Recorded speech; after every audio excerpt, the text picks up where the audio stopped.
Emilia Clarke is a small person. The first time we saw her, she was 2 inches high. We were watching casting videos on a laptop in New York, and many casting videos, many fine British actors who were auditioning for the role of Daenerys Targaryen. They were each doing 2 scenes. One of them was a scene in which Daenerys finally fights back against her cruel older brother and smacks him down, literally, with a heavy piece of metal jewelry. Quite a few actors did a good job with that one for some reason. But the second scene, in the second scene, Dany prepares to walk into her husband's funeral pyre. Her confidant Jorah begs her not to, but Dany reassures him she knows the fire will not harm her. She doesn't know how she knows, but she knows. She gives a speech to her few remaining followers, promising to protect them and proclaiming herself the dragon's daughter, and then she marches into the flames. No one was getting that scene quite right.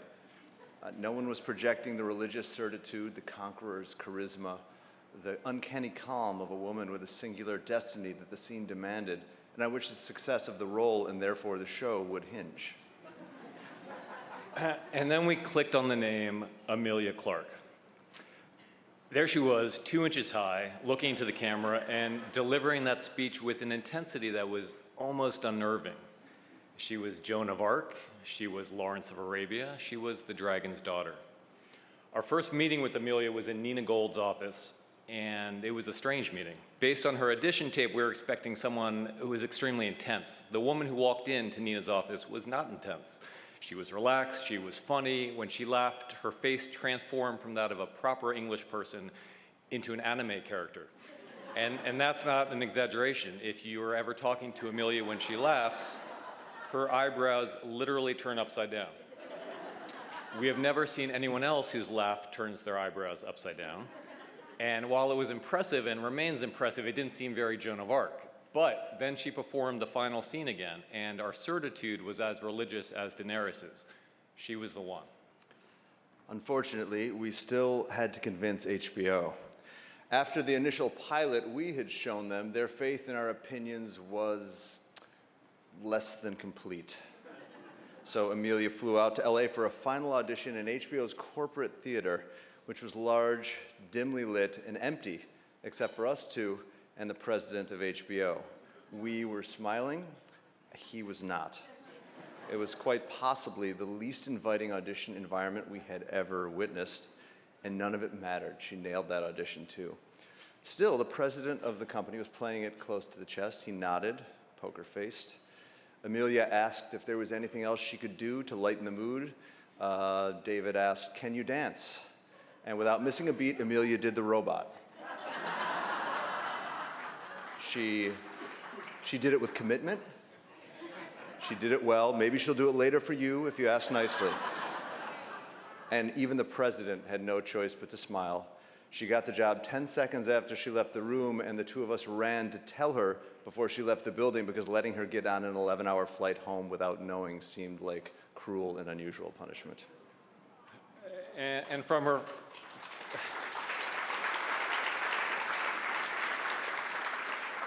first day of shooting in 2010 to her last day 9 years later, and all the days in between, she has represented the very best of the UK's film and TV talent. And that's why she's receiving the Britannia Award, or Britannia. Tomato, tomato.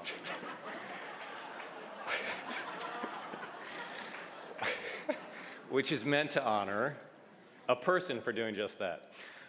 We despaired of ever finding anyone whose range and nuance, one who can project, this is hard, one who can project extraordinary power, ordinary humanity, and all the colors in between. She is the box of 128 crayons with the built-in sharpener, and she has only just begun.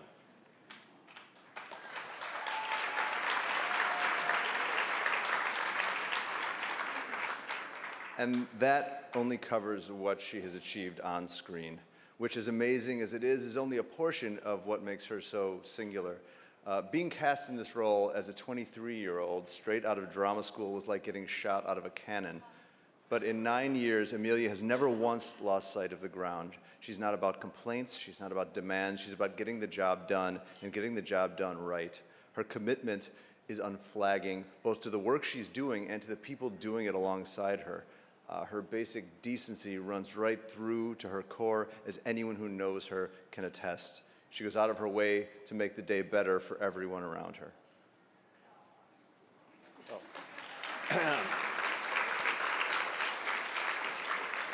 And if you'll allow a couple of American upstarts to stereotype your nation for one moment, when we think of British values, we think no-nonsense commitment and decency. Those two things immediately come to mind. I really suck at reading a teleprompter, I apologize. But those two things are a big part of what made the UK such a special place for us to spend 10 years. And Emilia embodies all of that and so much else besides. If Britannia was the goddess who came to personify the British Isles, we can think of no better mortal to personify Britannia than Emilia, Isabel, Euphemia, Rose, Clarke.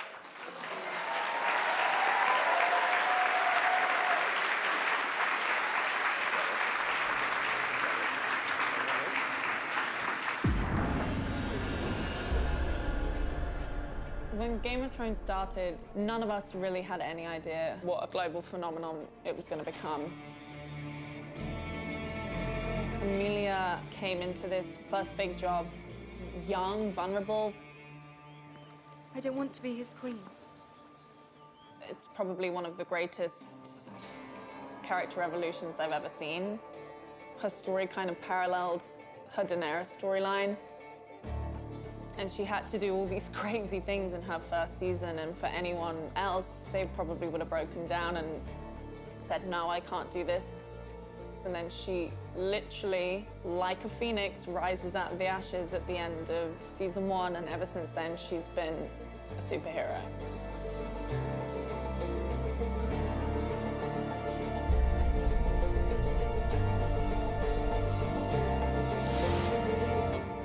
I feel like after so many years of working with her, like, she still doesn't know how good she is. We will lay waste to armies and burn cities to the ground. Turn us away, and we will burn you first. She's definitely a warrior. She's a bit of a chameleon. What you see her as in Game of Thrones with this platinum blonde hair, she's not like that in person, you know what I mean? It's amazing. She is a character actress. When you think of Game of Thrones, that's a difficult role, and she's managed to give it so many different colors.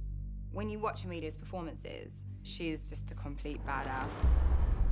But I think she tries to play complexities of the experience of women. Look, I know you think you're here so you can just lock me in a room until I give birth to the leader of the resistance. You're right. But this is the only way to stop Skynet for good. I already said you're right.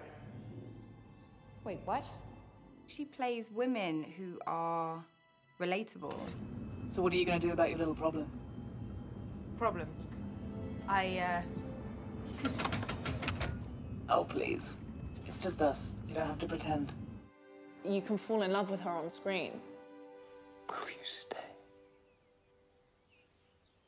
For as long as you want me to. It's very easy to fall in love with her in any character she plays.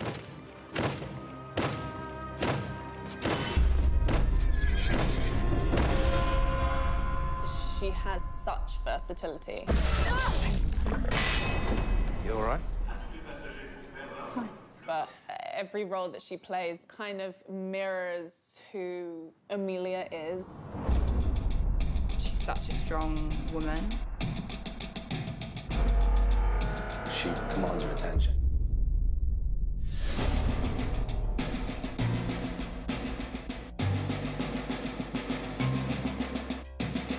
Emilia is a huge role model for young women. She makes her own decisions, doesn't take no as an answer.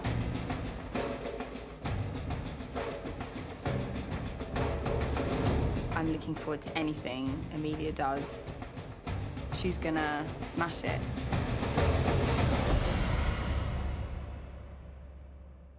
Emilia, huge congratulations on the Britannia Award for British Artist of the Year. You're awesome. You're hilarious. You're talented. I look up to you so much. Congratulations. I'm so excited and proud of you. Enjoy the evening. You deserve it. And I can't think of anyone more deserving.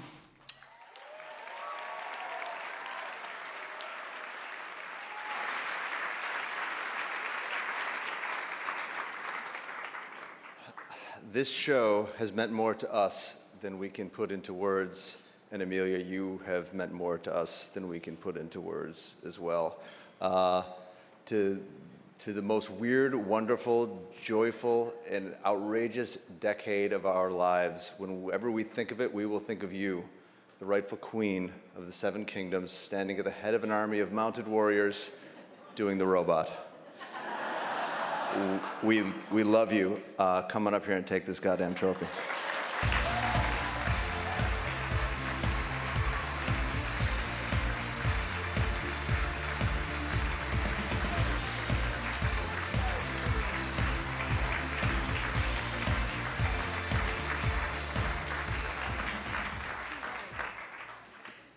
Oh my goodness me, that was a lot to watch. Firstly, I just really like to thank BAFTA for this amazing award, and quite honestly for allowing me, even within 3 feet of these incredible masters of their craft. I feel like I can't look directly at them, as I fear that might be a figment of my imagination. I mean, Steve McQueen, Kate Blanchett, Damian Lewis, Kevin Feige, Jim Carrey. Seriously, I've wandered into the wrong room. That being said, I think I've already cleared a space for this in my downstairs loo, so. The reason why you're giving this to me begins and ends with the 2 ludicrously talented men standing behind me. They actually deserve their own bravery award for hiring someone whose biggest job until then was catering kids' parties dressed as Snow White. Yeah, be kind to your servers, everyone. They might be thanking you in a speech someday. But really, I was just plucked from unemployed actor obscurity and thrust into the most defining part of my adult working life. And for the next almost decade, there I stayed, growing and learning and falling off horses and being attached to CGI dragons, setting fire to a lot of stuntmen and women. All the while, I was being nurtured and taught by incredible writing, incredible direction, an incredible cast, incredible crews, incredible hair, makeup, costume, special effects, CGI stunts, drivers, I mean, the weather. Seriously, you could have given us a break. But it makes for one incredible family. So for better and for worse, we really are a real family. We fight and we play and we laugh and we drink. But the vital part of my life begins and ends with the magic of HBO and David Benioff and Dan Weiss, my heroes.